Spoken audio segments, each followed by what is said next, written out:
Hello, welcome to today's edition of Pegasus Test. On today's edition, we're covering the February 2022 edition of the Two-Gun Action Challenge match at the Fairfax Rod and Gun Club.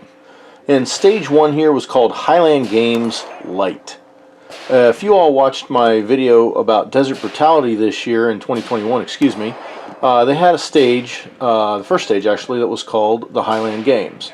And the variation on this was you had to shoot one side of this barricade with your pistol, lift the heavy kettlebell over it, shoot the other side with your rifle. Well, here in the light version, you just shot a pistol on both sides of the barricade and you had a much lighter kettlebell, 20-pound versus a 40-pound one.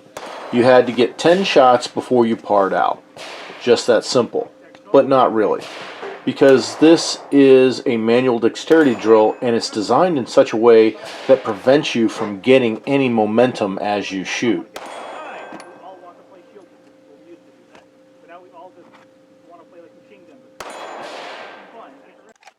I ended up being 8th overall on this stage, but Scott Butler ended up being 1st. Let's take a look at his rod. It's actually a nice gun. I like it. I do. Three. I got sold one. 4. 5. 6.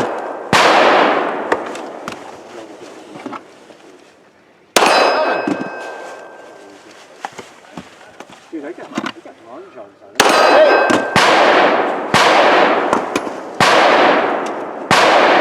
9.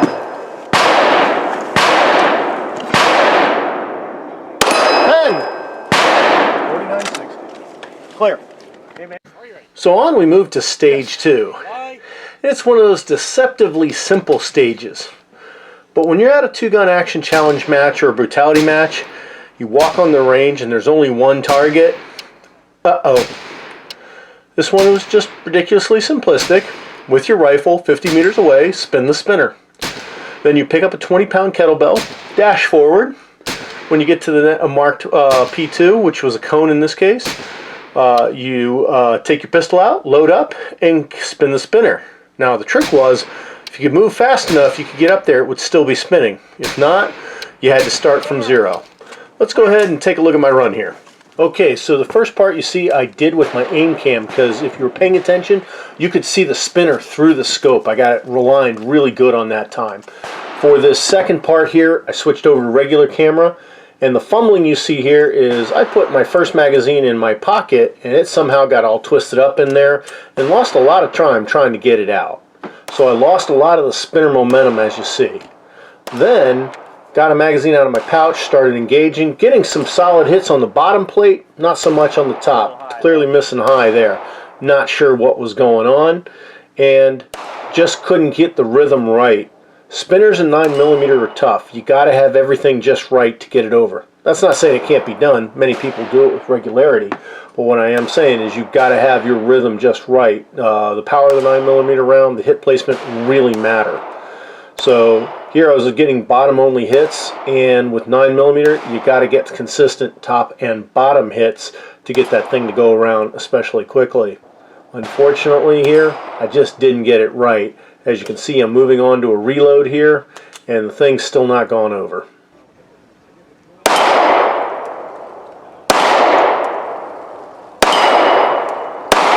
And we end up with par. Looked like it was just about to go over, but not quite. Scott Butler took first place on this stage, and he really made great use of the momentum on the spinner that the rifle gave him. And when he got up there with his pistol, it was still going, and a few more shots and just got it over again. Take a look. Clear!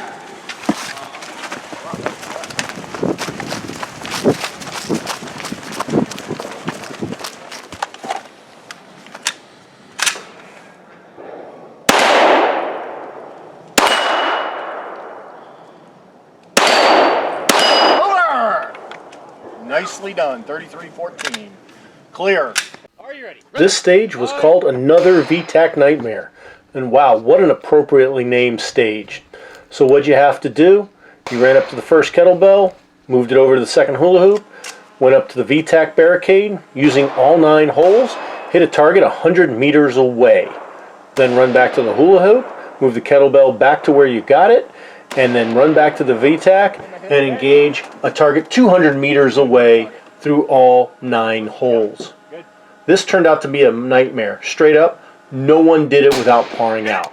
Nobody that whole day. I ended up being 5th overall, and you'll see how far I got in this video, which was farther than most. 4 other people got a little bit further than I did. This one was really tough.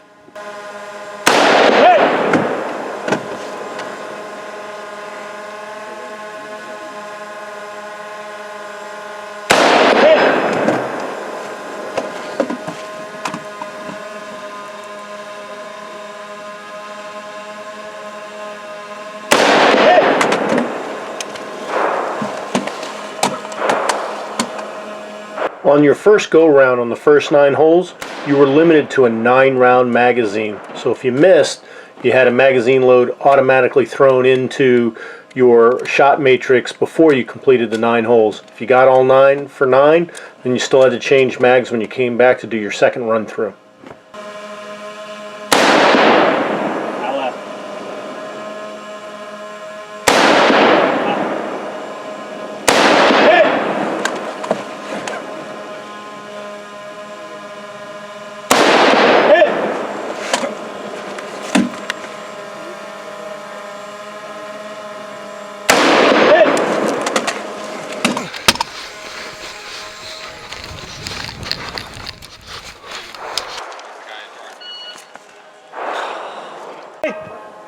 Stage 4, Casarta drill time.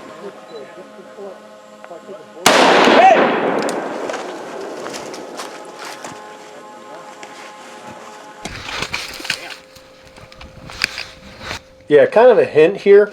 Once you throw that kettlebell, you should probably take your rifle with you to the next shooting point.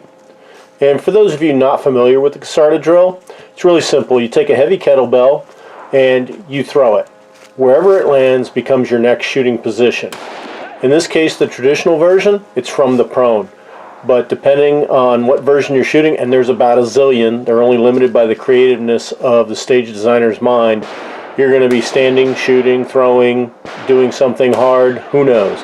But one thing you're doing, you're going to be throwing a very heavy kettlebell. Now, I particularly love the Casarta drill. It's my favorite drill because it teaches you IMT, individual movement technique. I'm up, they see me, I'm down. The most basic of military maneuvers.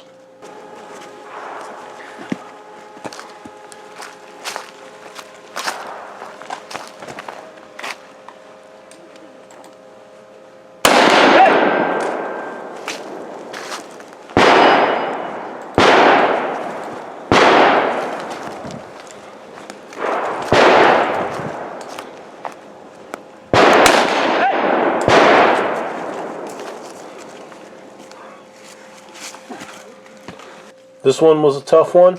Ended up being 6th overall on this. My friend Scott Butler managed to squeak in at 2nd.